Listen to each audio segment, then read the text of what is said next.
evening. Good evening. Before we begin, I'd like to remind everyone to silence your cell phones. And as a reminder, council meetings are live stream on our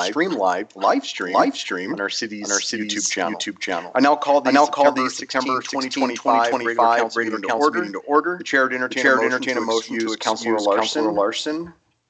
Second. Moved by the Vice Mayor, seconded by Councilor Pollack. Please cast your vote. Please record the vote. With all councilors voting aye, the motion passes. Thank you. Please join me in the Pledge of Allegiance. I pledge allegiance to the flag of the United States of America, to the republic for which it stands, one nation, under God, indivisible, liberty and justice for all.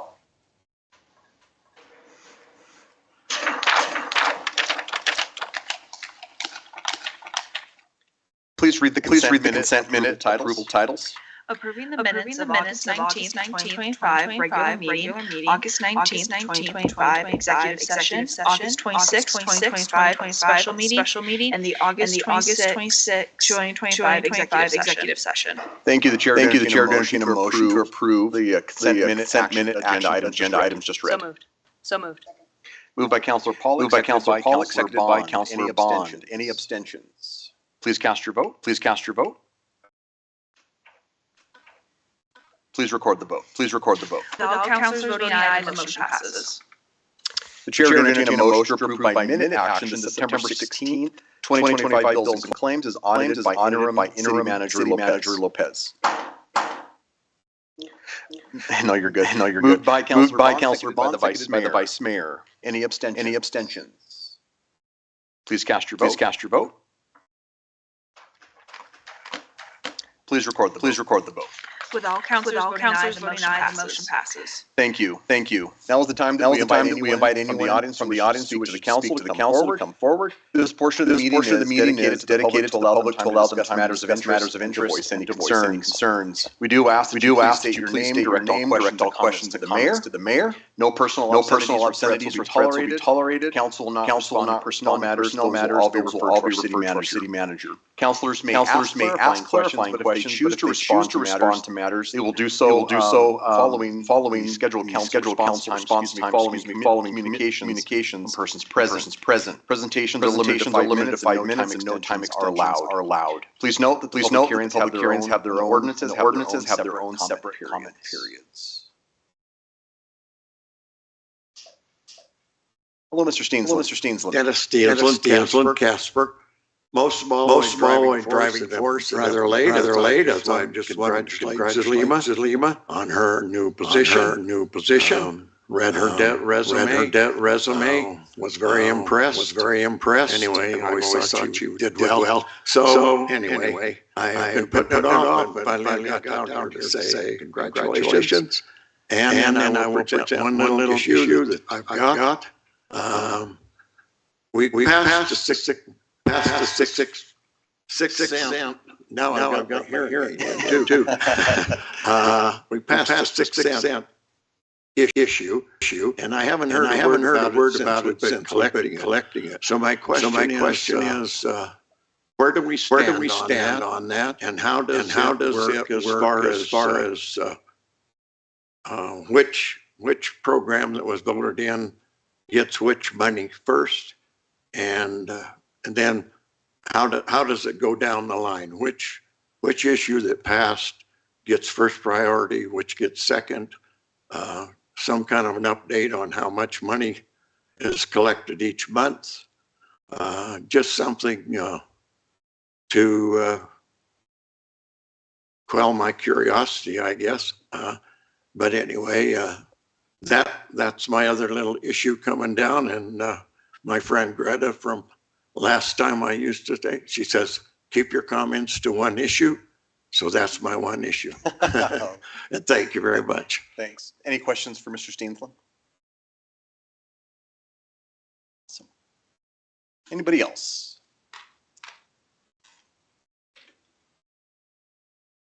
Good evening. Good evening, Mayor. My name's Robert Taylor. I live in Mills, And once again, I'm here in reference to the Stuckenhoff Shooters Complex.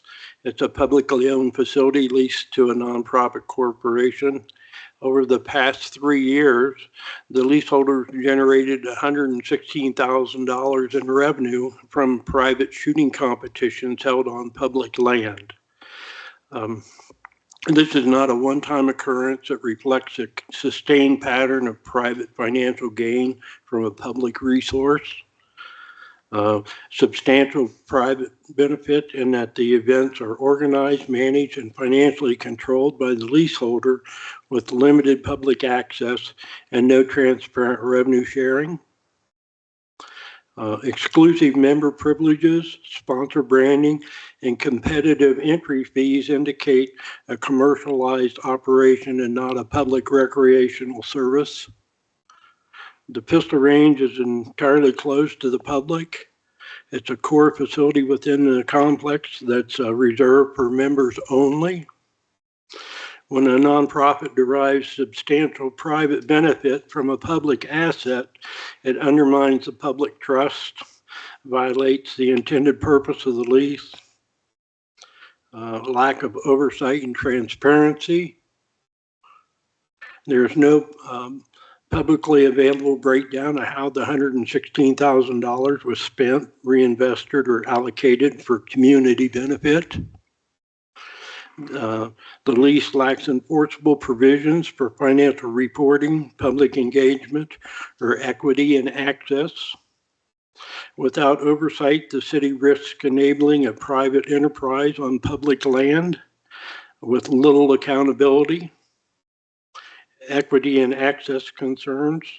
The public users are limited to 4 days per week, while the user groups enjoy 24/7 access and exclusive events for the private financial gain of promoting those private competitions.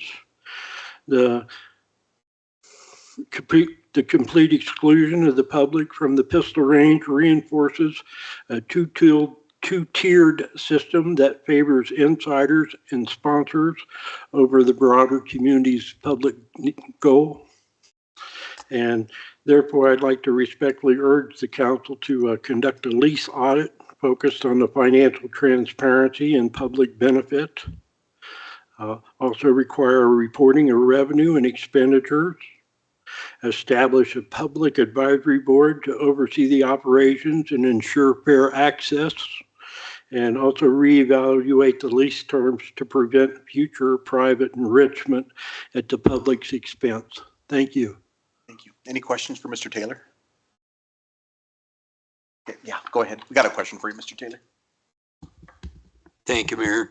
So my question is which end exactly are you talking about? Is it the shooting club, or Stuckenhoff's, or another user group that's? Basically, the lease operator is Casper Shooters Club, and they have a pistol club called Ghost Town Shooters, and that club is a private affiliated member of another competitive shooting group, and they close that range for their own private use, or the use of their, I don't want to use cronies, but the user group is Ghost Town Shooters, and they host this, they host this private competitive shoot, and then they get to share that revenue with Ghost Town Shooter, with the Casper Shooters Club, and there's no breakdown of how much money Ghost Town Shooters got, or if it goes to the public, that type thing. And it was quite a bit of money. I think $116,000 over the last 3 years is quite a bit of funds. And that's, to me, it's a private benefit of public property. It's not a public competition. It's a private competition. It's more like a entertainment match and a private shoot for the public. And I think that the city should not use their public parks to generate funds for private groups. Did that answer your question, sir? Not exactly, but I think I get the gist. So that would also agreements that we make with youth baseball, the soccer fields, ice. So are you implying to do audits on all of those groups also? I know the thing I'm concerned with is it's a facility that they physically lock. They don't let the public in there. They only let GTS shoot there. GTS puts on this private competition and gets to share in $116,000 over the last 3 years. I don't know how youth baseball works or any of that. I'm not here my comments are directly with Casper Shooters Club and Stuckenhoff Shooters Complex. I'm not against public access, and that's what I'm all for, and that's what I want. I'd like to see the city use that access is the main point. Baseball is important. Community sports are important. I don't want to, I just would like for y'all to look into the Casper Shooters Club and the Stuckenhoff Shooters Complex, and that's what I'm limiting my time here. Does that help you, sir? Sure. Okay, thank you. Madam City Manager, do you want to say anything, or do you want to wait till our comment period? Want to wait till the comment period? So we'll have something for you, that Mr. Taylor, here in a minute, I'm sure. Thank you, sir. You betcha. Thank you.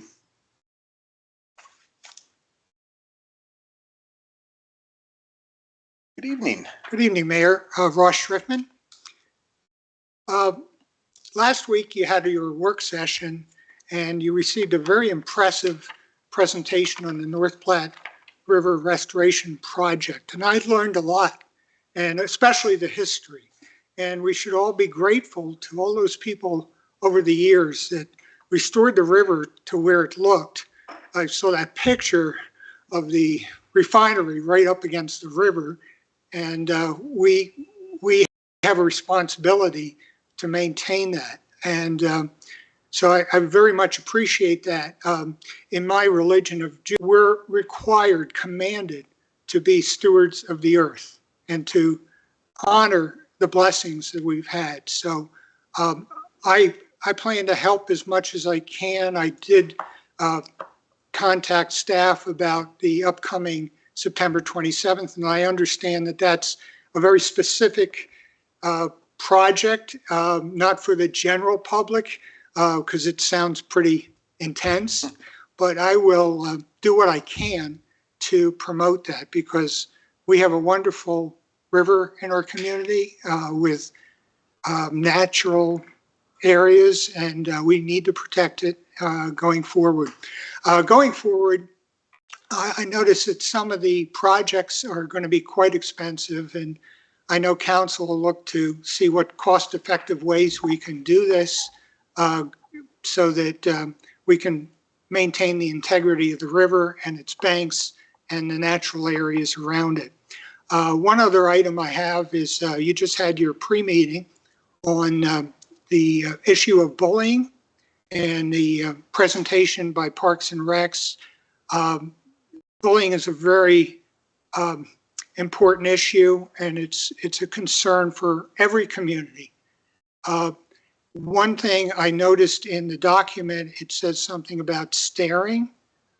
Staring can be misinterpreted. We're told when we're kids to have eye contact with the people that we're talking to. So I think we got to be kind of concerned which way. I mean, if somebody's staring and glaring at somebody, it's one thing. If they're looking away, that can also be interpreted as they're disrespecting somebody. So that's just my only concern as you go forward. And thank you for bringing that up. Thank you. Any questions for Mr. Schriftman? Thank you. Great. Thank you.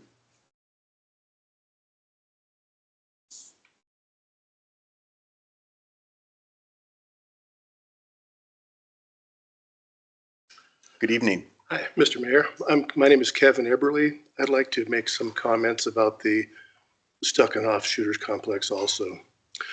I'm a member of Stuck and Off Shooters Complex. I'm also a member of Ghost Town Shooters and have been for close to 30 years. There are parts of the range. When you first come into the Stuck and Off complex, you're coming in the road and then it turns to the right. And that area right where that turn is an area that Ghost Town Shooters developed along with the Cowboy Action Shooters. It was part of the property of the range, but there wasn't any berms or anything on it. And so Ghost Town Shooters and the Cowboys paid to have the berms built. Occasionally the city helps out with the equipment loaning and that type of stuff. And they pay for the use of it. The Cowboys rent that range and the Ghost Town Shooters rent that range. I guess they call it a use agreement. If you want to be a member of Ghost Town Shooters, and anyone can be a member, it's $75 a year, and they give you a key to the lock. So you have, the public has full use of that area. The Ghost Town Shooters lease it on Tuesday nights and the first, second, and fourth Saturday of the month. They have matches on those. And then the Cowboy Action Shooters have the third Saturday and all the rest of the Sundays. So during the week, it's open to the public. They just have to be a member of Ghost Town Shooters to have a key to use the range. Or the Cowboy Action Shooters, you can be a member of that group to use the range. I think some of the confusion, they do host a big tournament called the Governor's Cup every year. It's a very expensive thing to put on. Stuck on a Shooters Complex and Ghost Town Shooters co-sponsor that. I don't think they use any city money to put the tournament on. Ghost Town Shooters, they use all of that club's property, all of their targets, their target stands, their moving targets. Otherwise, they wouldn't have any targets to use. Stuck and Offs may pay for some of the paper targets that are used during that match. I'm not sure about that. So it brings a lot of money into the community. Some of the top shooters in the world come and compete in that tournament. So it brings a lot of notoriety for Casper. And anybody is free to shoot that tournament. They just have to be a member of the United States Practical Shooting Association and they can join.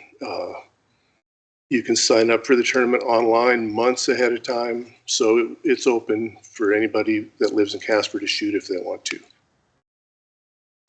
And then I don't know where the figures of the $100 and some thousand coming in, that may be the total fees that come in, but there's also all the expenses that go out.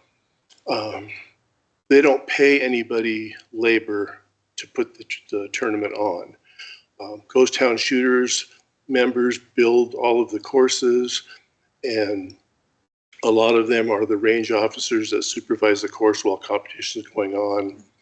They usually have to hire a range manager who oversees big matches like that, and they come in to make sure all the rules and the safety things are being followed. So when it's all said and done, I think typically there may be $10,000 or $15,000 profit, and then Ghost Town Shooters and Casper Shooters Club split that. So I guess that's all I have to say. Any questions? Yeah, Councilor Bond. I just want to clarify. So Michael, we can turn your mic on.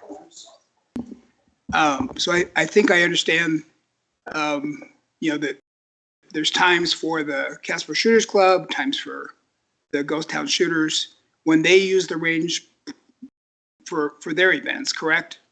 And right. Or you're a member, you can get a key. And that's just that one portion of the range. Yeah. So there's only 4 shooting bays there. Okay. And But they do take the entire range for that Governor's Cup. Sure. Because I think they have up to 17 different courses, and you only can have 4 or 5 courses in that area where Ghost Town shooters and the Cowboy Action shooters shoot. Okay. So if my question is, if I'm not a member of either Ghost Town Shooters or the Casper Shooters Club, are there times when, just members of the public who are not members of either of those organizations can come in and pay a fee, correct, and go in and use the range? I don't think as an individual you can, but there's a lot of different entities that use that range besides us. The college has a shooting class and they rent it from Stuckenoff or Shooters Club for what days. I think they shoot on Thursdays when the weather's good for the college. Any trainers, a lot of self-defense courses and pistol courses are held there, and those instructors have to pay rent to rent the range. Sure. Okay. But as far as an individual that's a member of Stuckenoff's but not a member of Ghost Town Shooters or the Cowboy Action Club, they can't just go use it. They would have to be a member of one of those 2 clubs. I see.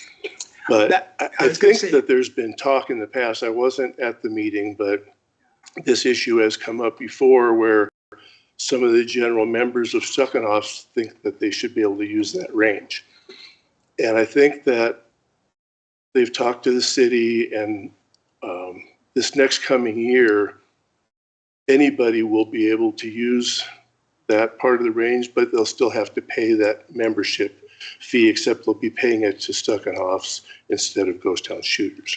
Yeah. And then right now there's a padlock and a key that the club members have for theirs, but they're going to have to put in an electronic key card like they do at the main gate for the shooting range.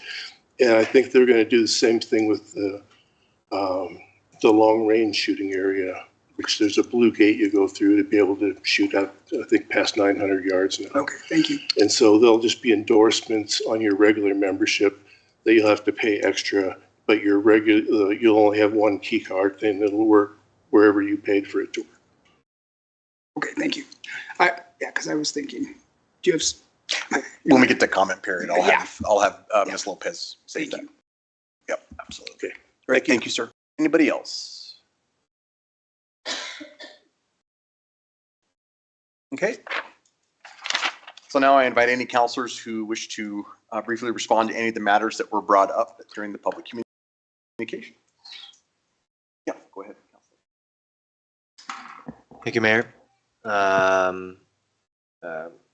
I'm looking forward to punting to the city manager for a lot of that. However, I did want to say I appreciate good showing of public, 5 different people speaking to like 3 or 4 different things. So always love seeing people showing up and speaking to things that are important to them. And I thought you all articulated your concerns, questions, and thoughts very well. So I appreciate you being here with us tonight. To Mr. Steensland, I actually was going to give an update at Around the Table, and so you must have been reading my mind or something. So in our information packet this week that was published last Friday, this is where you can find this information. So it sounds like we've received roughly $5 million of the $18.3 million projected 6-cent revenues. So we're on track for that tax to end after 15 months based on current revenue generations. As far as which projects take priority, I will stop talking and punt this to the city manager as well if I'm off track. But my understanding is that all those projects are at different phases. And so as the money comes in, the money is simply expended in whatever way is most expedient to advance those projects. So for instance, Metro Animal Shelter. Myself and Councilor Pollack sit on the Metro Animal Shelter Task Force. And right now, we're kind of in a holding pattern for that. We are polishing up the RFP to put out to hire a construction manager at risk to start advancing the construction of that project. But right now, there's no movement. There's no expenses occurring as a result. And so any revenues coming in from the 6 cent are probably being allocated to the other projects that might have expenses that are amounting. And so that's my understanding is that, and I'm getting some sort of affirmation from my city manager. So yeah, essentially just we are expending the money as quickly and expediently as possible to advance all those projects and get them all done as soon as possible. So not one is taking priority. It's just each project, as they go through their phases, require more of that share, and other times there are no expenses occurring, and so they don't require any of that money. But yeah, looks like we're on track for it to end within 15 months, and we got about 5 million of the 18.3 so far. Thank you. That's all I got. Awesome. So in regards to the Stuckenhoff, Madam City Manager, getting clarifications, there's a couple things. I think the city has met with Mr. Taylor's many times on this, and so it sounds like that it's been communicated, and so we had somebody from the club that came down here to chat a little bit. Could you give us a little bit more perspective? It sounds like we've tried communicating multiple times that this is the process to Mr. Taylor. Mayor, councilors, thank you. And yes, to speak to Mr. Taylor's comments, some of the things that he brought up today are in addition to some concerns that he's shared with us in the past. And so a little bit of new information, but I do have a response. So he spoke about the private match. I do believe that he's speaking of the Governor's Cup match. As the speaker from the Action Shooter Club mentioned, that is a partnership. So the Casper Shooters Club partners with Ghost Town Shooters to submit the bid for the Governor's Cup. The Ghost Town Shooters do not qualify to submit a bid. It has to be an operating entity, and Casper Shooters Club does not have the material and equipment and expertise in order to hold the match. And so they partner. We were successful in obtaining the bid for the Governor's Cup, and in fact intend to hold that event here for at least the next 2 years, if not maybe 3 years. And so as I understand it, what happens is that the net proceeds, so of course there is revenue generated from registrations for the match. However, there are expenses associated as well with holding a match of that caliber. And so the net proceeds, which I understand for last year, I can't speak to his total figure of 116,000 over 3 years. I'd have to do a little bit more research into that. But as I understand it, the net proceeds for last year's Governor's Cup was approximately $18,000. Now, what happens with those proceeds is that they are split 50-50. 50% of it goes back to the general fund of the Casper Shooters Club, which is used for range improvements throughout the facility. 50% of the proceeds go back into what they call their match fund, which is the starter for funds that are needed to improve the match in future years, any match that we host at Stuckenhoff's. And so right now, the only annual event that Stuckenhoff is hosting is this Governor's Cup match. And so yes, 50% of those proceeds would go into that match fund, and then those funds were expended in order to improve the berms, purchase new targets, do all of the things that would make that match a better competition and user experience the following year. And so that's how I understand they utilize those funds. And so I do think that it's important to note that while that match is for a certain type of shooter, the proceeds do benefit the entirety of the Stuckenhoff, membership population. And then just to clarify, so while in the past it was the case that you had to be a member of Ghost Town Shooters or the the Cowboy Action Club in order to access that pistol range, that is no longer the case. We brought Mr.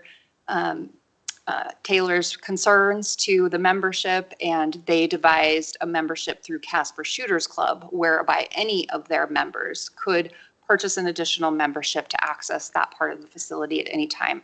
They do the exact same thing with the long range, which is another sort of specialty range that's out of the way and difficult to manage from a safety perspective all of the time.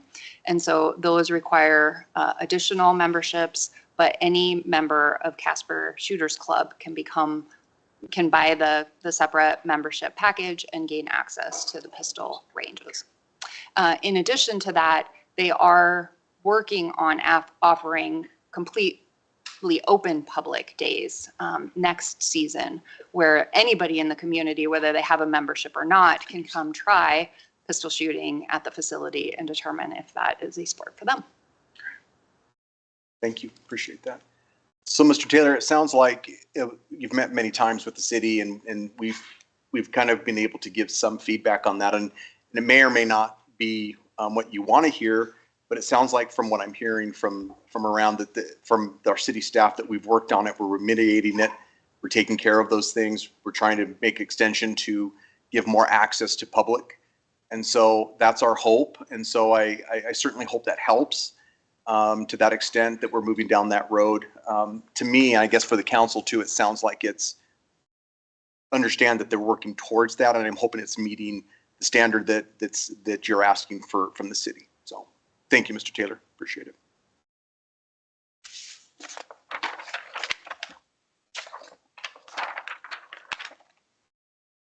Please read the consent agenda titles.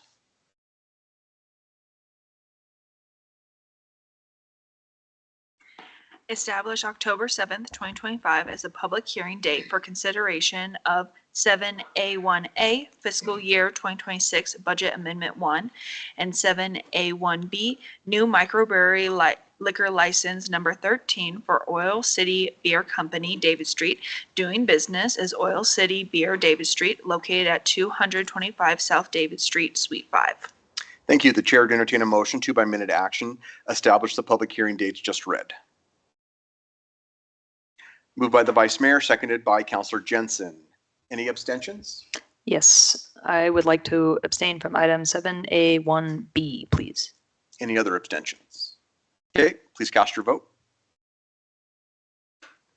Please record the vote. With Councilor Pollack abstention noted and all other councilors voting aye, the motion passes.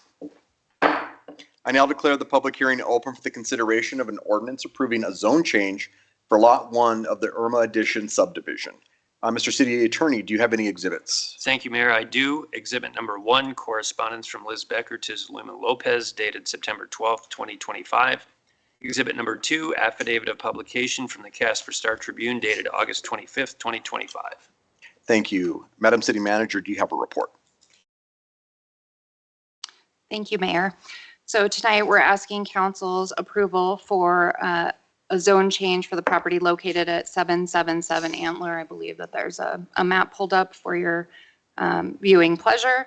The applicant applied for a conditional use permit under their previous zoning, which was C4.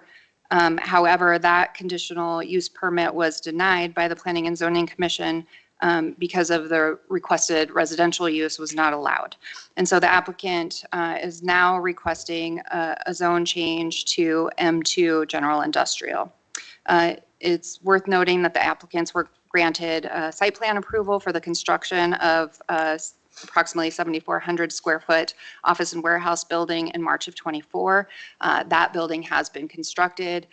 Temporary certificate of occupancy has been issued, but they are currently decided to delay the completion of the site work, which would issue them the full certificate of occupancy, pending their efforts to obtain permission to construct a residential addition to the east side of that building. The surrounding land uses do comport to this zone change request, and so we are requesting council's approval to move forward with this zone change. Thank you. Council will now listen to public comments. Public hearing comments are limited to 5 minutes and no duplication of speakers will be allowed. At this time, I would ask those individuals who wish to speak in favor of the ordinance to please approach the lectern. Those who wish to speak in favor.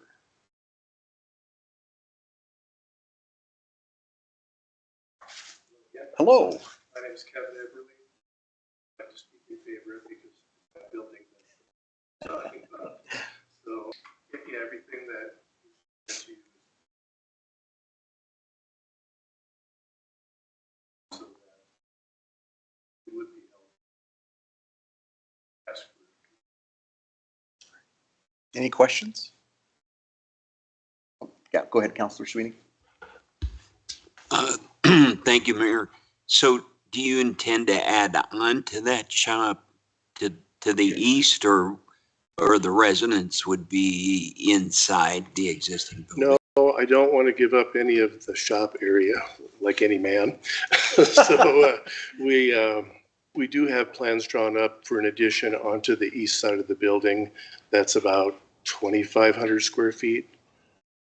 And, but we haven't gone forward with anything. Our contractors looked at it and we have plans drawn up. But until we get this issue settled, we're kind of at a standstill. And it's kind of, we didn't finish the concrete on the east side of the building, you know, in case this actually comes to fruition, and then if we'll just concrete the rest of it, like, and that should finish up for the final occupancy. Thank you. Any other questions? Okay, thank you so much. Appreciate it. Certainly. Thank you. Any other speak in favor of this? Okay. At this time, we would ask any speakers or individuals who wish to speak in opposition to the ordinance to please approach the lectern. Anybody who wishes to speak in opposition? Okay, there being no others to speak for or against the ordinance, I now declare the public hearing closed. Please read the ordinance by title only. An ordinance approving a zone change for Lot 1 of the Irma Addition subdivision in the city of Casper. Chair would entertain a motion to approve on first reading the ordinance just read. So moved. Second. Moved by Councilor Sweeney, seconded by Councilor Pollock. Any discussion from the council? Any amendments? Please cast your vote. Please record the vote. With all councilors voting aye, the motion passes. Thank you. I now declare the public hearing open for the consideration of submitting a community development block grant application to the WCDA on behalf of the subrecipient Wyoming Housing Network. Mr. City Attorney, do you have exhibits? Thank you, Mayor. I do. Exhibit number 1, correspondence from Liz Becker to Zulima Lopez dated August 29th, 2025. Exhibit number 2, public hearing notice as published on the City of Casper website on August 28th, 2020. Exhibit number 3, project proposal as submitted to the City of Casper by the Wyoming Housing Network dated August 27th, 2025. Thank you. Madam City Manager, do you have any comments? Mayor, at this time, I would like to invite Liz Becker, our Community Development Director, up for a staff report, as well as to introduce the Wyoming Housing Network to review their proposal. Perfect. Thank you so much. Ms. Becker. Mr. Mayor, members of council, in June of this year, the Wyoming community opened up the process for applications for this upcoming year for CDBG projects.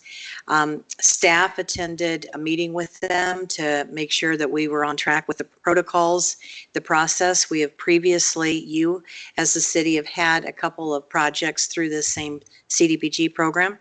We attended a webinar training, and then I came before you in August at a work session to ask that you support the allowance of a letter of intent from interested parties that had projects that served the poor, benefit the poor, and also maybe serve an emergency need. And you gave me authority to allow for those letters of intent to be submitted to the city by the deadline, which was the end of August. Wyoming Housing Network did submit a letter of intent, and then that was forwarded on to the Wyoming Community Development Authority. A lot of acronyms there. That you were asking me also during that particular work session that there were questions as to whether the CDBG funding would be actually honored because of some of the federal cuts that we've seen with programs. I did follow up immediately afterwards with the team at WCDA to verify that in fact projects that would be granted through this cycle do in fact have the funding secured that we could move forward. So I wanted to get that answer back to staff. This evening, what we're looking for is in fact support for the Wyoming Housing Network project, which you'll hear about in a minute. We need to, in fact, for the next step, have it in our formal minutes from this meeting that there is support for this project. Those minutes would be attached to the application, which is due to WCDA at the end of this month. We will then wait until January when the WCDA Board of Directors will meet and convene on all the projects that have been submitted from around the state for CDBG funding. And then we would come forward if we are successful and bring forward the grant acceptance as well as a subrecipient agreement to work with Wyoming Housing Network this next year on their project.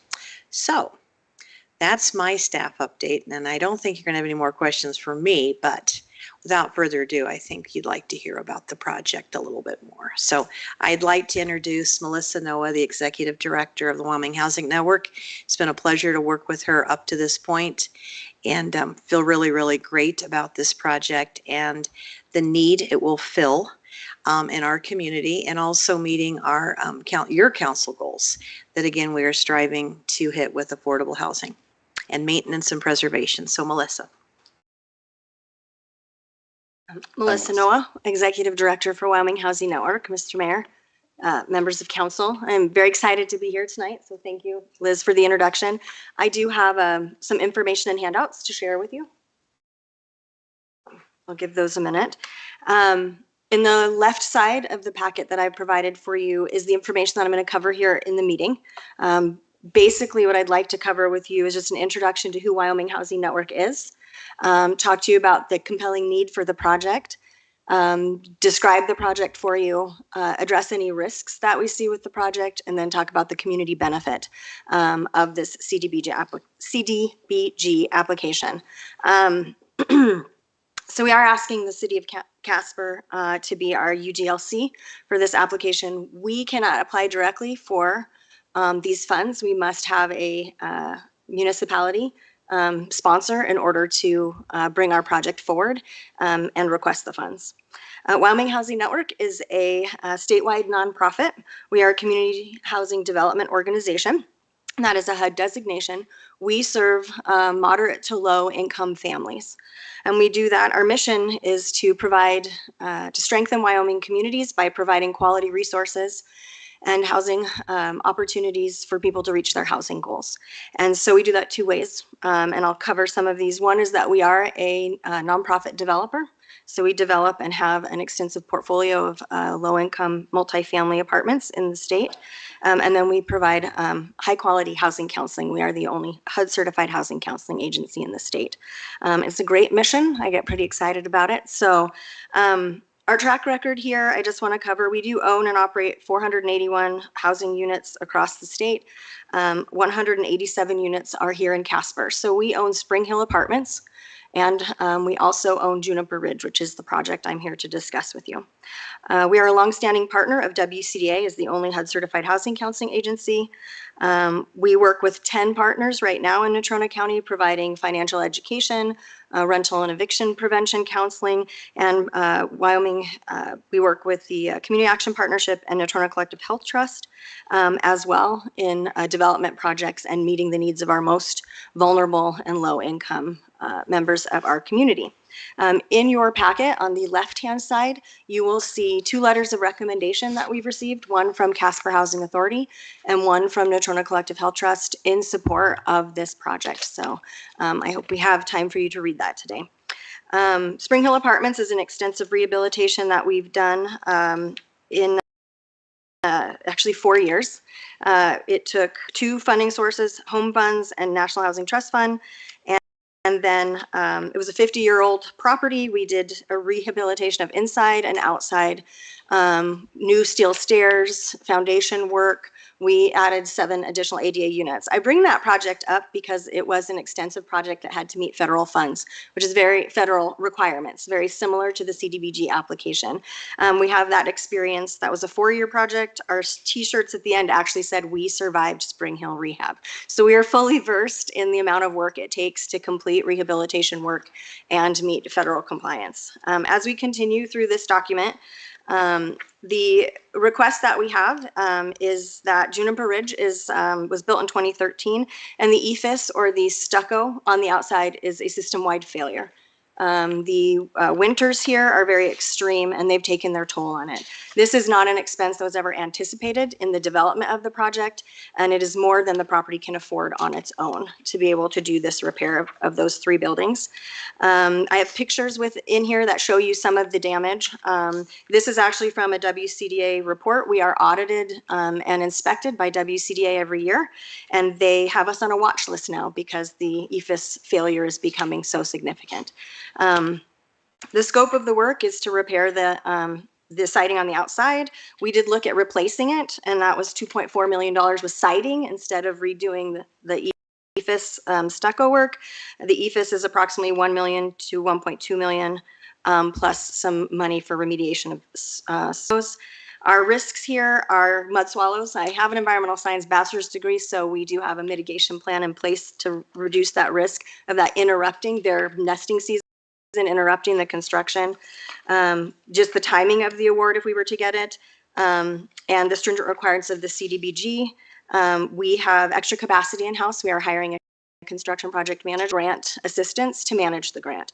So we are mitigating our risks and making sure that we're able to meet the requirements. The benefits to the community. Go ahead and take another. Go ahead and take another. Okay, minute I'm or so. talking. Yeah. Sorry, No, I no, tried you're not to good. have a Dr. Pepper this afternoon because You're I good. talk really fast anyway. The benefits to the community. Really, we are an organization that's been around for 20 years. So we are seeing our portfolio mature, which means it's getting older. And Wyoming has that issue as well. And affordable housing, repairing and maintenance for it is a significant issue. It's an issue when we talk about housing in general. So there's a lot of talk about building and expanding our affordable housing, expanding housing in general. We're well versed in the issues that are facing our communities with housing. Part of that conversation that's really important is maintaining the house. If we're not maintaining the housing that we have, we're on a hamster. I call it the hamster wheel of housing. We're trying to build and increase capacity while we're losing housing at the same time, especially in certain demographics like low income and naturally occurring affordable housing. So this project is incredibly important. It is not a flashy project. It's not, not necessarily exciting to people, but it is very important to the people who live at Juniper Ridge. And until we get this taken care of, we'll continue to have to find solutions. So the CDBG funding is really the only type of funding available for us to access for a project like this. Otherwise, I'm looking at increasing permanent financing or doing one building at a time, which is not only not efficient, it's also more costly, and it shrinks the margins at Juniper Ridge Apartments, which is an affordable housing. It's income-based, so it's low-income families that live there. If I have to go out and finance this another way, the margins to maintain that property into the future are cut significantly. And so we'll create a cycle of issues with maintenance for the building if we can't find some assistance to repair it. Thank you all. I'm going to go ahead and stop you there. Yeah, sorry, go ahead. No, you're good. So what I'll do is, I don't know, other questions? Yes, go ahead. Thank you for the presentation here. Can you talk to me a little bit about the rationale? It sounds like the original EFIS only lasted 10 maybe, and the proposal is to put the same, it's not different. Okay, yeah. Can you talk to me about, sort of the difference between the proposal here versus the siding and what you anticipate the longevity to be relative to what you had in the first go round? So Mr. Mayor and members of council, that's an excellent question. And so this type of EFIS that was applied was actually very popular in that time period in development because it was fairly inexpensive. In my history and digging, I was not here when the building was built, that it was applied similar to how you might do that in a more temperate environment, that stucco. The work that we did in our research was to work with several stucco companies. We've gotten bids, and it increases the flashing on the building, the waterproof, the winterization for it, and the material they will use will be of a higher quality when they go to put it on the housing. So it is a superior product to what is on there now, and we anticipate not having this problem again down the future with this particular repair. So we've done the diligence not to just replace it with something that's the same, but to make it better for the property and make it more appropriate for Casper, Wyoming weather. So. Thank you. Just a follow-up. Did the folks you're working with who were advising on that, did they give you any sense of what type of lifespan you could expect with this new method? Mr. Mayor and members of council, I can't speak directly to that fact, but I sure can follow up and get that information.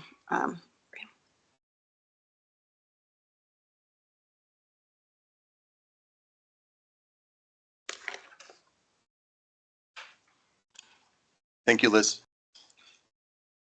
All right, council will now listen to public comment. Public hearing comments are limited to 5 minutes and no duplication of speakers will be allowed. At this time, I would ask those individuals who wish to speak in favor of submitting the application to please approach the lectern. At this time, I would ask those individuals who wish to speak in opposition to submitting the application to please approach the lectern. Anybody in opposition? There being no others to speak for or against the submitting of the application, I now declare the public hearing closed. The chair would entertain a motion to, by minute action, approve the city submitting a community development block grant application to the Wyoming Community Development Authority on behalf of the subrecipient, the Wyoming Housing Network. So moved. Moved by Councillor Pollack, seconded by Councillor Jensen. Discussion from council. Okay, please cast your vote. Please record the vote. With all councilors voting aye, the motion passes. Good luck and thank you for the work that you guys are doing. Appreciate it.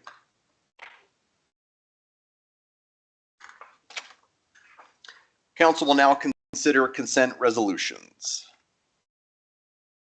Sorry, please read the consent resolutions by title only. Sorry about that, Laura.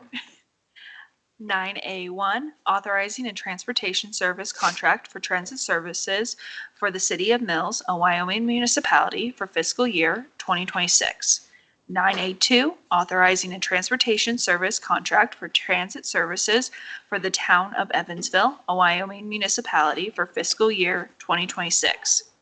9A3, authorizing a transportation service contract for transit services for the town of Bar None, a Wyoming municipality for fiscal year 2026.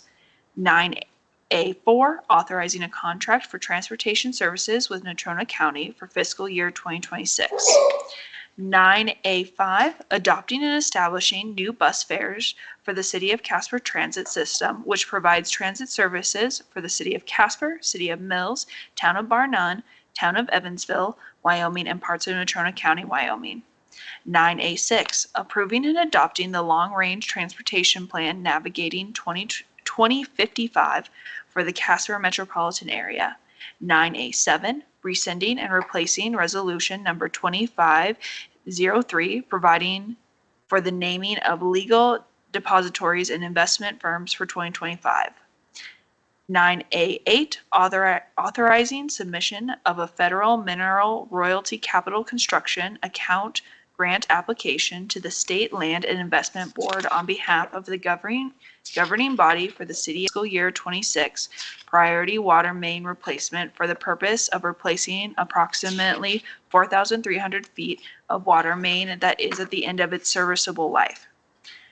9A9, authorizing a contract for outside city sewer services with Maggie LLC. 9A10, authorizing a contract for outside city water services with Danny Spurgeon, Nicole Spurgeon, and Marcus Spurgeon. 9A11, authorizing the City of Casper to participate in the new National Opioids Secondary Manufacturers Settlement and enter into a secondary manufacturers combined subdivision participation and release form. 9A12, authorizing acceptance of a quote between the City of Casper and Motorola Solutions Incorporated for the Motorola Site Router Project. 9A13, authorizing a contract with Pope Construction, Inc., Pope, for the water distribution garage building and door repair, project number 25-48. 9A14, authorizing an agreement with Norcon of New Mexico LLC for the Casper Recreation Center Gym Curtains Divider, project number 25-037.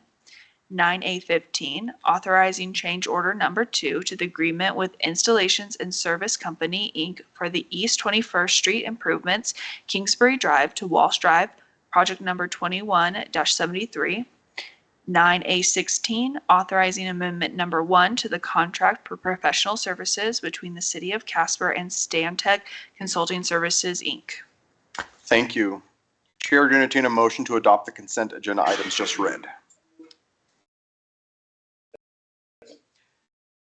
Moved by Councilor Bond, seconded by the Vice Mayor. Madam City Manager, would you like to comment on any of these items?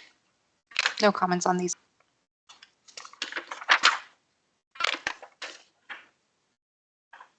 Any abstentions or nay votes? Please cast your vote.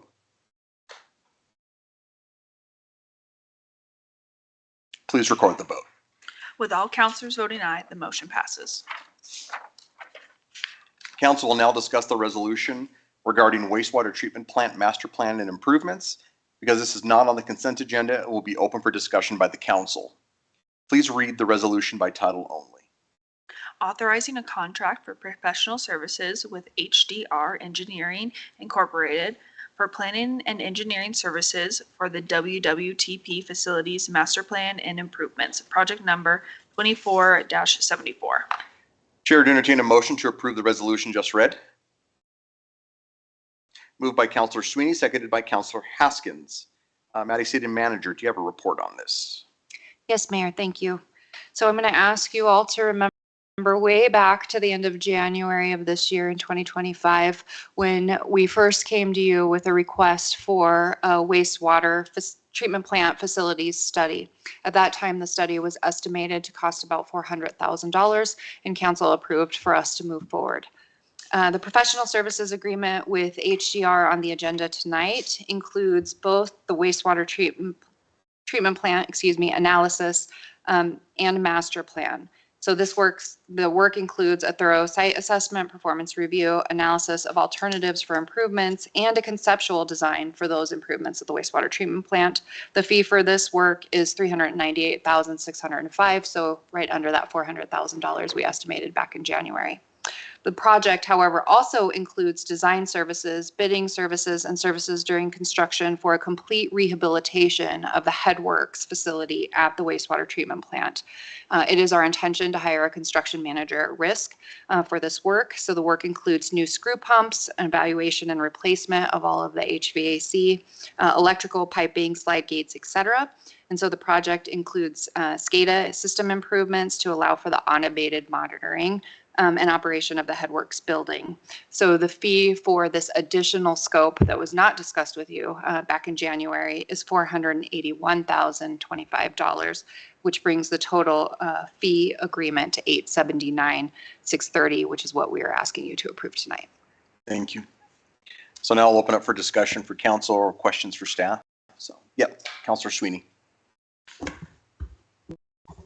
So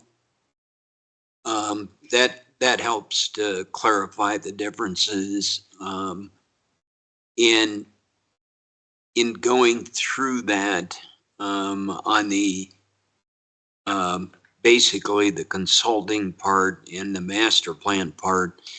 So my understanding is that is limited in scope to just the plant itself. Showing us a variety of options for council to consider in the future. Is that correct? Mayor, yes, sir, that's correct. And if I could follow up. You bet. Absolutely. Thank you, Mayor. So also, so if I'm thinking correctly, there's screw pumps are three. So would this revive and rebuild all three, or just one of them? Mayor, Councilor, I believe the answer is yes to all three, but I would like to invite Mr. Brower up to confirm. Good evening. Good evening, Mayor, councilors. We gave an update to council a few months ago on the screw pumps, and one of those screw pumps cannot keep up right now. There are a total of 3 of them.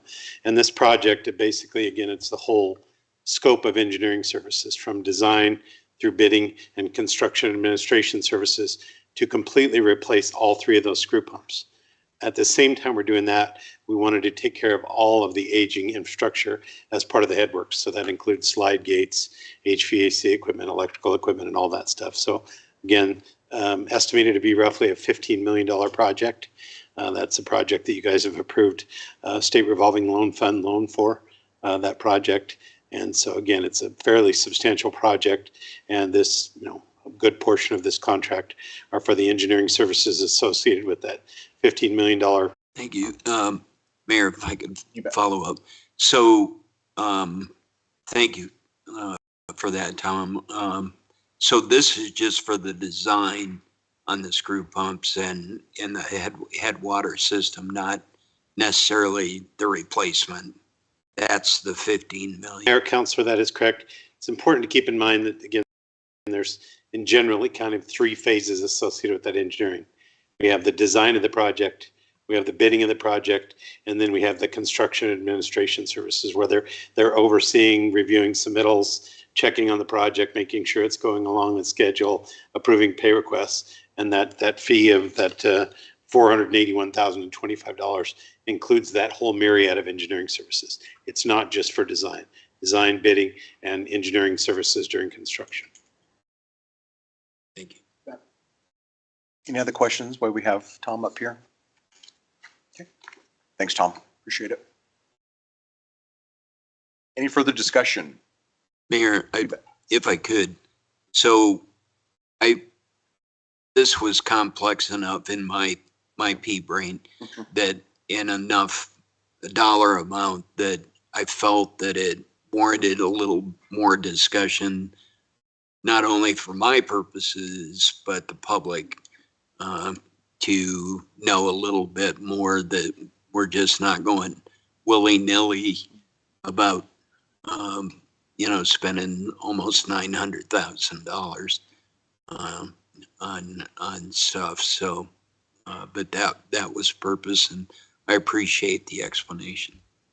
In a way, I can understand. So, thank you. Thank you. Okay, any amendments? Please cast your vote. Please record the vote. With all counselors voting aye, the motion passes. Thank you.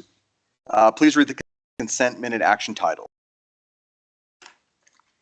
10A1, acknowledging a change of corporation ownership for Bar and Grill MTB Entertainment LLC, doing business as Rialto, and Bar and Grill number 15 MTB Entertainment LLC, doing business as America.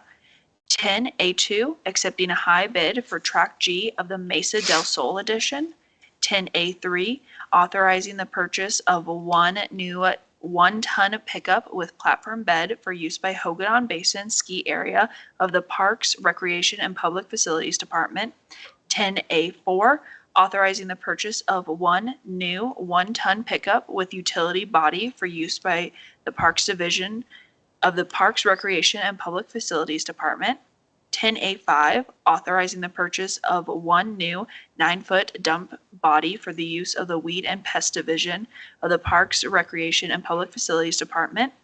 10A6, authorizing the purchase of two new side-loading 27-yard sanitation trucks for use by the Sanitation Division of the Public Services Department. 10A7, authorizing the purchase of one new 1-ton pickup with accessories for use by the Weed and Pest Division of the Parks, Recreation, and Public Facilities Department. 10A8, authorizing the purchase of one new 1/2-ton pickup with a 6.5-foot bed for use by the Ford Wyoming Center. Thank you. The chair to entertain a motion to approve the consent minute action agenda items just read. Second. Moved by Councilor Sweeney, seconded by Councilor Pollock. Any abstentions or nay votes? Please cast your vote.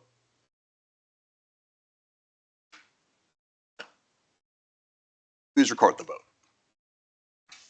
With all counselors voting aye, the motion passes.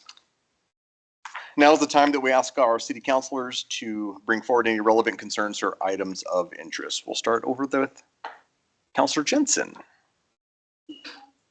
It's like the third time in a row, Ray. All right, well, had a busy week so far, and it's going to continue throughout the week. Yesterday, we had a OYD meeting and went over some things, so I'm going to let Chair, so he's going to be really thorough. I know it, so I'm not going to repeat because he likes to tell it all.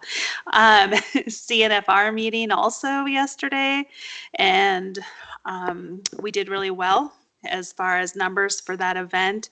I'm going off of memory because I left my number sheet at home, so I can give you some more of those next week that are precise. But ticket sales were up. They did sell out on that Saturday.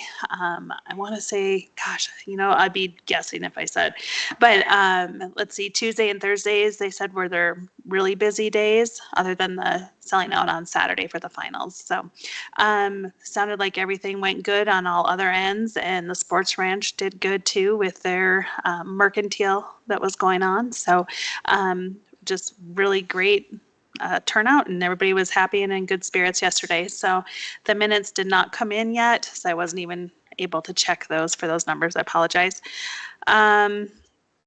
Let's see, tomorrow morning, Boys and Girls Club breakfast honoring Barbara Cuban, and many of you maybe know or don't know, but she was instrumental into getting a public law and a partnership going between the National Historic Trail Center Foundation and the BLM side. So she's going to be getting honored over there. So if you're going to show up, that'd be amazing to watch that. And then Superman's kid, Will Reeves, is there. So that'd be good talk to listen to him as well. October is Domestic Violence Month. So just to let everybody know, the South Help Center is going to be holding a vigil. So look for those dates. I think I've saw it on Facebook, their times and location. Is it the 6th? Thank you.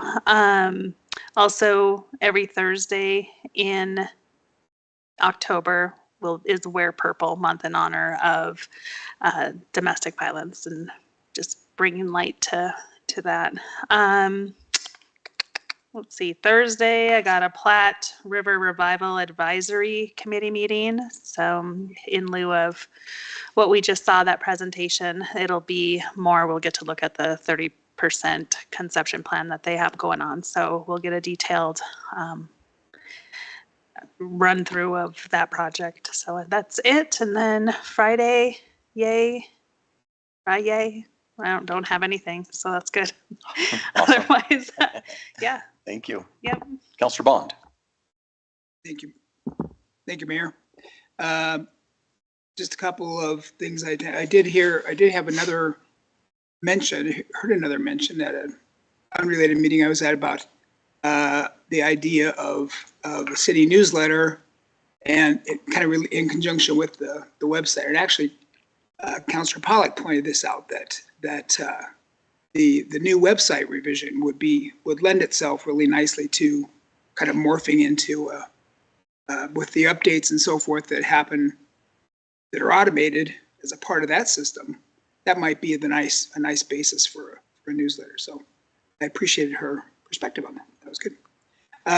Another one I wanted to mention was that I did attend the Chamber of Commerce luncheon update. The update was given by the airport manager, Mr. Januska, and interesting update about there's lots going on at the airport. Incredibly busy, even with just one airline serving the airport in Casper vicinity, but and stays incredibly busy. Interesting information that he had to share about the role that the airport is now playing in not only freight shipment, but also fighting wildfires and forest fires. They now have the capacity to load and service the tanker planes and the ones that fly with the fire retardant substance, and so that was very interesting to learn. Also talked, he said that they're always open to other airlines. He said the most, in terms of other airlines coming in with additional service. He said the most likely prospects would be probably American or was it American or I can't remember. Anyway, he said there's that class of airline that has connections to other hubs, but then there are those smaller, more regional airlines like Allegiant and so forth. But he said they're always open to those ideas, and if those airlines are interested in this market. I did miss the court liaison meeting, but Counselor Haskins will have an update on that, I believe. And last of all, I attended the Youth Mental Health Collective meeting today. We kind of did just a share out of the work that's being done for the development of third spaces for youth. There's two major, well, actually 6 projects if you count the 5 smaller ones or 4 smaller ones and 5 smaller ones, and the major one with our rec center. So we'll get a full update and full report out on those at the next meeting in October. But things are moving along. So yeah, showing some research and hopefully some good collaboration happening with other nonprofits and so forth that are also working toward that idea of third spaces for youth. So yep, good work. Thank you. Councillor Pollack. Thank you, Mayor. I have a few updates. I'll start with today and go reverse chronological orders. We've got the Regional Water Board meeting was today. It was actually quite a short and uneventful meeting. We paid some bills. We got a production report. Our water production is down slightly, but nothing too concerning there. Got an operations update. It was all pretty much routine maintenance and a few unexpected maintenance projects, but nothing super major. And gosh, we renumbered a resolution that we numbered incorrectly. So it was pretty exciting all around. What's that? Yeah. And we got out of there pretty early. So yeah, nothing out of the ordinary there to draw your attention to. Councillor Bond was referencing, I was invited on Saturday to go to the Democratic Issues Forum and talk about tax policy. And you know that I rarely turn down an opportunity to go present on tax policy. So I did take them up on that invitation. And it went very well. Engaged folks were able to give them a kind of an update about how we handled the property tax exemption and what our philosophy was there. Talked a little bit about the 6 cent update and how the collections there are going and what some of those projects are shaping up to be, and talked about the budget generally and how it's sort of structured, what our current fiscal year budget kind of shook out to look like for this year. So yeah, we did get a few questions.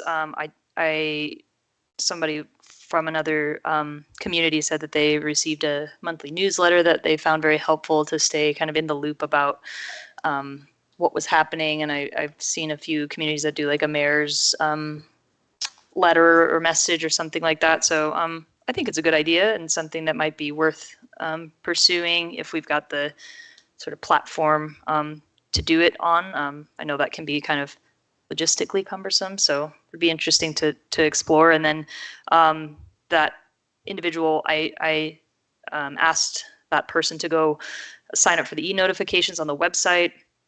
They found that drop that list of a billion different things to sign up for versus like email and text for every category to be pretty cumbersome. I think I tend to agree seeing it on her screen.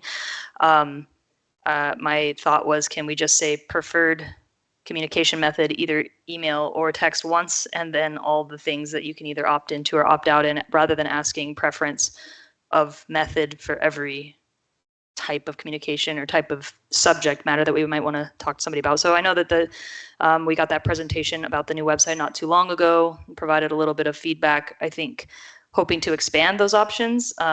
Perhaps the community members who might be using it would disagree with us and think that simplifying that might actually be a better way to go. So maybe pitch that back to the folks working on that project. And then I have an update from the Parks and Rec meeting on Thursday. These meetings I have learned tend to be quite dense. So I've taken a lot of notes. I'll do my best to convey some of the highlights, but I would encourage you to go read the minutes when they come out in our packet, because I probably won't capture everything here. But we did get an update from the city staff. It looks like on the ice expansion project, the design has been given to the donor team so that they can continue their fundraising conversations. And so that's a helpful piece of information for them to be able to talk to the community folks to secure private donations and funding for that project. Still targeting the deadline that we set out, as far as I know, so no updates there. The North Casper Athletic Complex, there's a pre-bid meeting that was hosted, and there was a lot of interest in with the folks to put in a bid for that project. So that's good to know. Hopefully that means we'll get some qualified bidders and some competitive bids. So that project continues to move forward. I think you all already know this, but the pump track is open and getting some good feedback and use from the community already.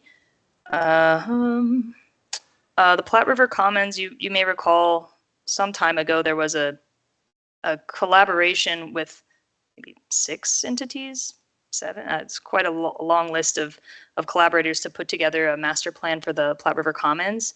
That plan is finished, but the group is working on some pairing up the recommendations with some potential funding strategies. So adding kind of another layer of detail and recommendation for us before going live with it. So that work continues internally at this point. Our city staff has been in conversation with David Street Station, kind of in an advisory role as they think about their ice rink and what that looks like for this coming year. Washington Park, the south tennis courts have been deconstructed and pickleball is going in, and there's some work beginning on the tennis courts, on the lower tennis courts that are going to be added in that lower area going on now. So you should see a lot of activity over in that area. And I think I'll leave it at that. There were some updates on grants as well, but look in the minutes for those so I don't misstate any of the details of those. So that's it. Thanks. Thank you. Officer Haskins. I actually have a good bit of stuff, so sorry. I know, Pat. I'm sorry you don't get my time. So I met with drug court. They gave multiple presentations for some success stories, which is really cool to hear. They also have invited a former drug court participant onto the board. He's got a lot of great ideas, so that was exciting. One of the things he brought up was that Lyft drivers, which is not something you'd think I would have learned there, but however, he said that 211 had a grant that is designed to help participants in drug court and other places get transportation to places like therapy or their required meetings, but they don't have anyone to take them. So if anybody's looking for a job. They also mentioned that Officer Jackson will be receiving the Beacon of Hope Award on October 3rd. I think you have to have tickets for that 1224 club.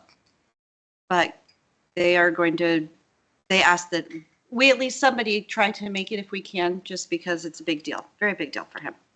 I met with Municipal Band. You forgot, Jenna. They have finished their season for the year. It was very successful, very little rain, so they didn't get rained out.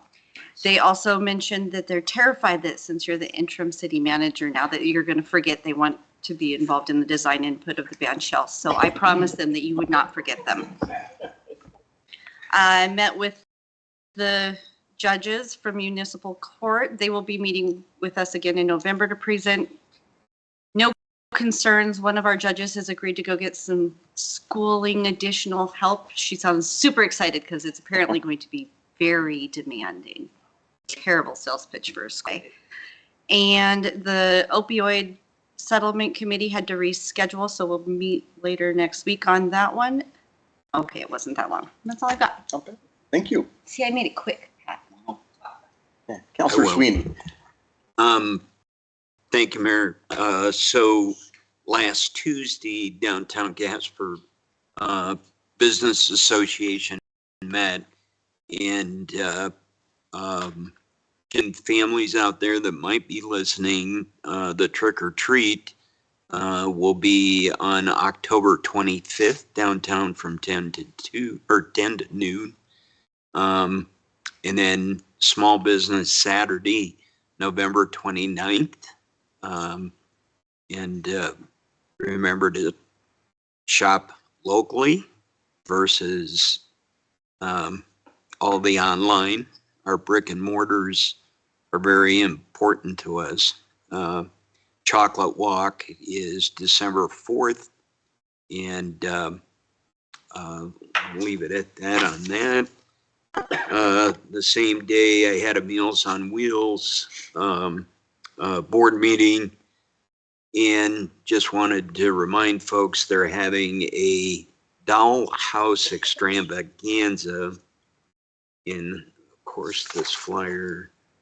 I think it's October 2nd, if I remember right. But if you need details, call Meals on Wheels, and they're looking for sponsors, and it'll be a bid situation on a bunch of really cool dollhouses.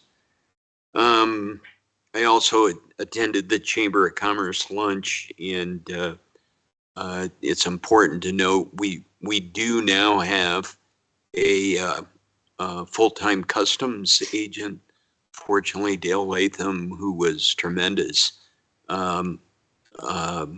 passed away during training, and so the new custom agent seems very enthusiastic, and that's good news. I mean, Dale had a lot of folks internationally that would stop in Casper in particular to be inspected through customs.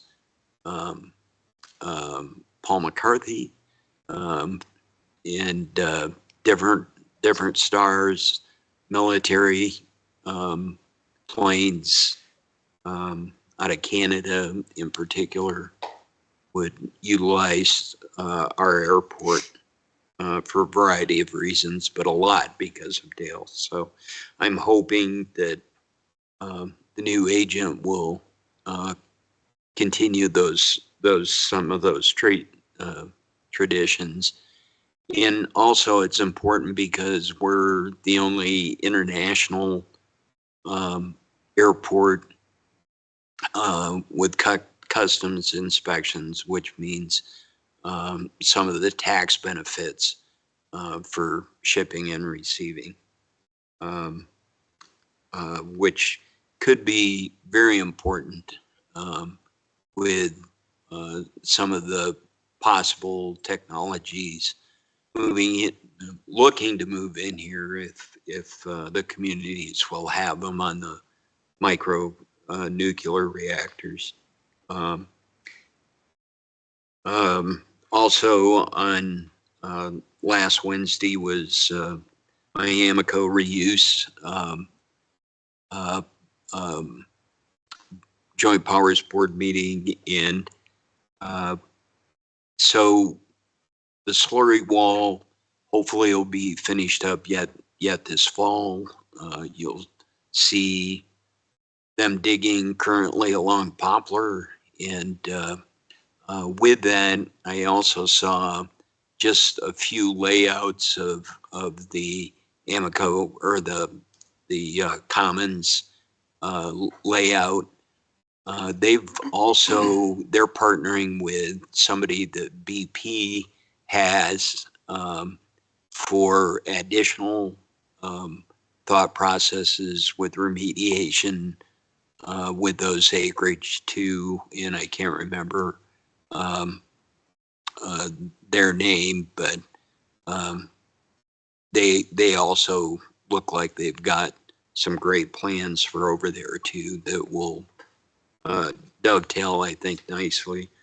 On the 11th, there was the United Way campaign kickoff breakfast, and that was well attended with not only the nonprofits that United Way helps with, but business and community members that support.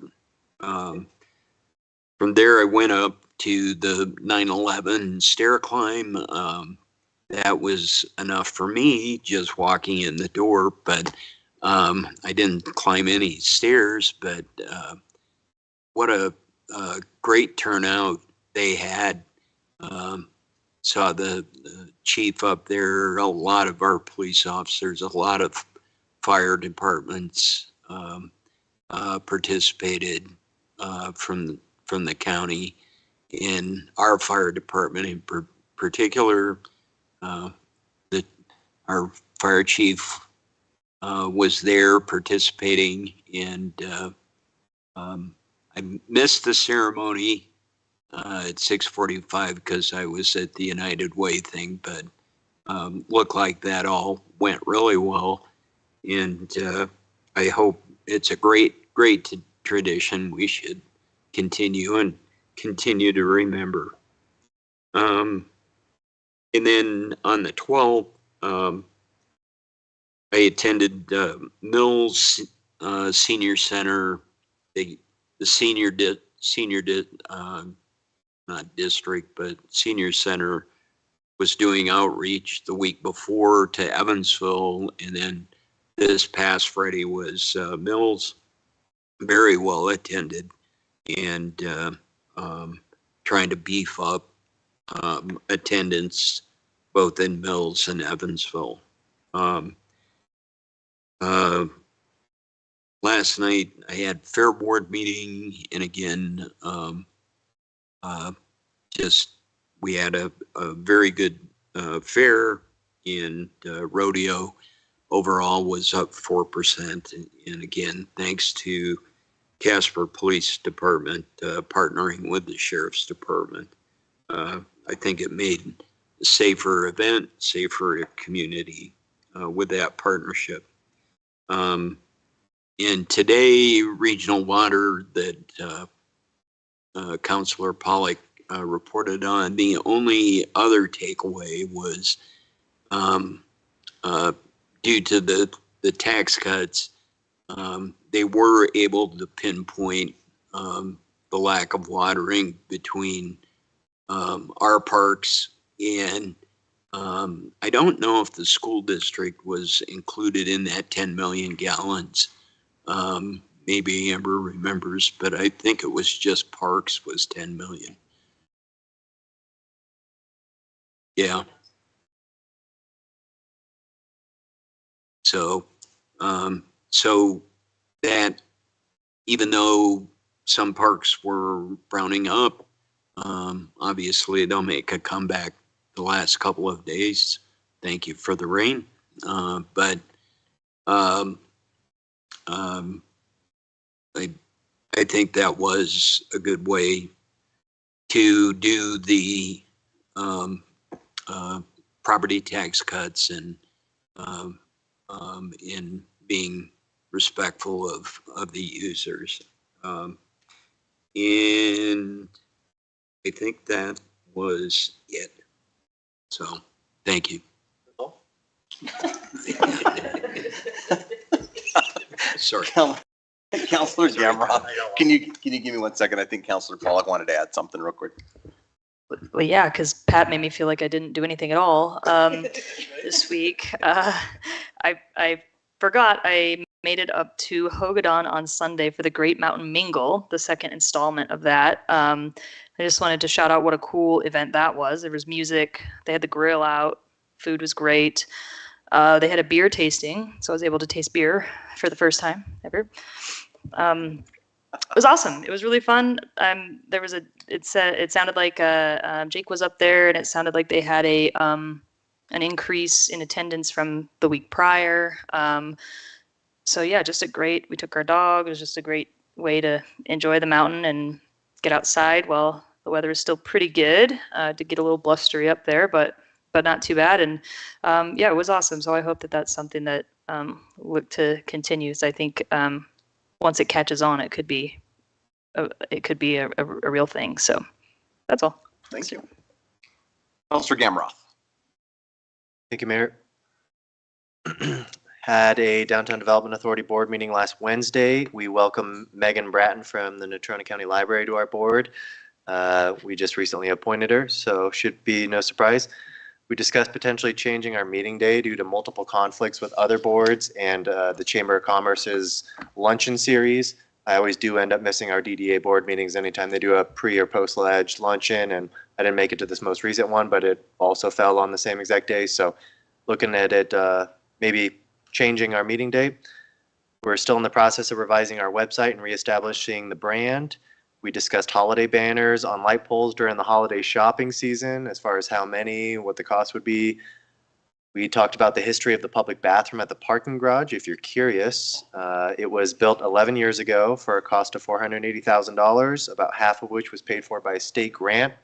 Downtown merchants, the chamber, and other stakeholders were advocating for it at the time because there was no public restrooms downtown. I don't know who originally managed it. I don't know if that was a DDA as part of their parking garage agreement. It looks like city manager is confirming that. However, over time, the maintenance has slowly become the responsibility of the city. I'm sure that's due in part because the DDA doesn't manage the parking garage anymore, and so just seems to happen over time. But that costs about $25,000 a year to maintain that, to clean it, to repair it. And so we're just having conversations with current stakeholders to see if we can partner on that. Metro had their Paws and Pencils family event last week. It went very well from what I'm told. The food truck had the benefit of our Casper Fire crews up there training at the same time, and so I'm sure they were thankful for that. So thankful that it sounds like the owners of the food truck went home with a dog and a chicken. So overall, they had 10 adoptions that evening. They are working up to try to get around 10 to 15 appointments a week for spay and neuter of stray cats. And as I mentioned earlier, the RFP for our construction manager at risk should be finished, and I assume on our agenda here in the next regular meeting or two. Had an old Yellowstone District Board meeting last night. We introduced Rachel, who's the new owner of Rocka's, onto the board. We also welcomed Mike Layton from the Amico Reuse Agreement Joint Powers Board onto the board. He gave us an update on their work regarding the slurry wall, said it should be done here in the next month. I guess we also have a new rep for BP, and apparently that relationship's getting a lot better. Our last rep hadn't been here for about 7 years, and so it sounds like this one's a lot more engaged and willing to work together on stuff. We discussed pushing our Midwest Avenue ribbon cutting to October 8th at 4:30.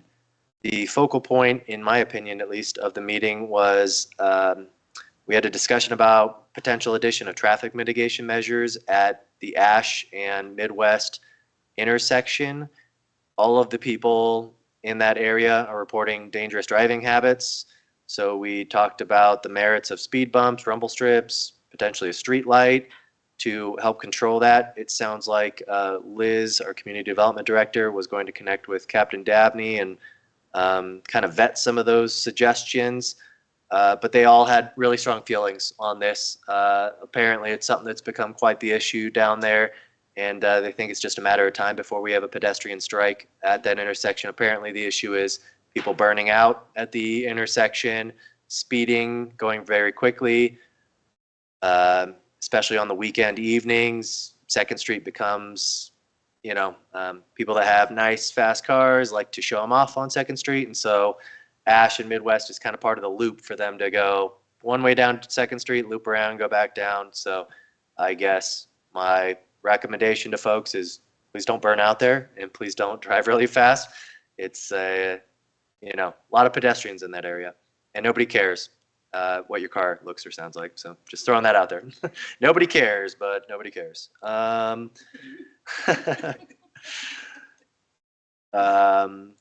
The ARC Review Committee and the Development Community have already given some feedback on proposed old Yellowstone District form-based code changes. Our OID Advisory Committee is taking the next 2 weeks to look over those recommendations and add to them. And we will see that at a future work session. Potential amendments to the OID form-based code. So I guess expect that. Our next joint meeting between DDA, OID, and DCBA is scheduled for next Monday. The Christmas parade, like last year, will be on the 6th, not on Small Business Saturday. And then our community Christmas tree lighting at David Street Station is tentatively planned for the 29th. I spoke to 6 cent revenues earlier as a result of Mr. Steensland bringing that to our attention. But on that note, because this is a new tax, because there was a lot of confusion and misunderstanding about how long the tax would be applied and where it would be applied, I do think it would be of value to have our marketing team at the city publish more in the way of routine updates through our social channels and press releases, just making sure people feel like they're in the loop, that we are being fully transparent about that. And I think it'll provide a lot of reassurance for the folks that were, critical of that tax to begin with. And so that's something I would like to see done if possible, just, a once a month kind of post through our city socials about where we're at, what it's looking like. We did get it on our information packet, which I was thankful for, but most of the general public does not read our information packets, or any of our packets for that matter. But and then lastly, we do have a Wyoming Association of Municipalities Region 4 meeting in Riverton tomorrow evening. Starts at 5. Sounds like the vice mayor is going to be there, so I'm thankful for that. They are providing dinner, but I'm unable to make it. So I suppose if anybody else is interested in taking my place, I would be happy to send you all the materials you would need to feel prepared and confident to attend that meeting. But again, thankful for the vice mayor. Sounds like he's going to be there. So I was worried we wouldn't have any representation. So glad to hear that's not the case. That is all I have. Thank you. Vice Mayor. You can send me this stuff. Now, when I was a teenager driving my fast car, we go down Second Street and all the way out CY and back. So why are they kind of short? Half the fun was somebody that started the car with a crank. Right? Thanks, Mr. Mayor. I didn't know if anybody was going to get that one. All right. Anyway, we had a meeting with Peace in Our Cities, and they have some fantastic things moving forward, and I'm happy to say that we are actually seeing some movement in the mental health arena and in the youth mental health arena. So I think that the partnership with Peace in Our Cities is going to help immensely in our city. So in 9/11 Day of Service, my wife and I, along with Tara Walker from justserve.org, spearheaded a community service project with the Casper East Stake of the Church of Jesus Christ of Latter-day Saints, Just Serve, and City of Casper. We had over 50 volunteers who spent their Saturday morning helping community members with things that they needed help with at their homes. We cleaned up 6 different homes and did a number of other work for a couple of those people as well. I just wanted to thank Liz Becker and Jolene Martinez from the city for their assistance in helping get that put together, as well as all of the volunteers who made it possible. There is a little blurb on the City of Casper's Facebook page with a picture, but more information on that will be coming. And that's all I've got. I'm not near as exciting as Pat. Just a couple for me. I'll be doing a proclamation tomorrow at the Boys and Girls Club breakfast with the WYO Town Mayor, which I'm looking very much forward to. Also be doing a bell ringing proclamation for the Daughters of the American Revolution, which recognizes the Constitution, the signing of the Declaration of Independence, the Constitution, tomorrow, December 17th. So I'm looking forward to doing that. Breakfast with the Council of Governments at 7 a.m. So looking forward to all those. Next council meeting of the City Council will be a work session and special meeting to be held on Tuesday, September 23rd at 4:30 p.m. and a regular council meeting to be held at 6 p.m. on Tuesday, October 7th. A notice of an executive session to take place at this date and time during this meeting was given. We have a matter to discuss related to land. The chair would entertain a motion to adjourn into an executive session, and at the conclusion of that executive session to reconvene this regular meeting solely for the purposes of the adjournment of the regular meeting. So, second. Moved by the Vice Mayor, seconded by Councillor Pollock. There are a majority of councillors present and a motion to adjourn into an executive session has been moved and seconded. This motion requires a 2/3 majority of the council present. Please cast your vote. Please record the vote. With all councilors voting aye, the motion passes. A greater than 2/3 majority of the council present voted in favor of the motion. We are hereby adjourned to an executive session. Thank you, everyone.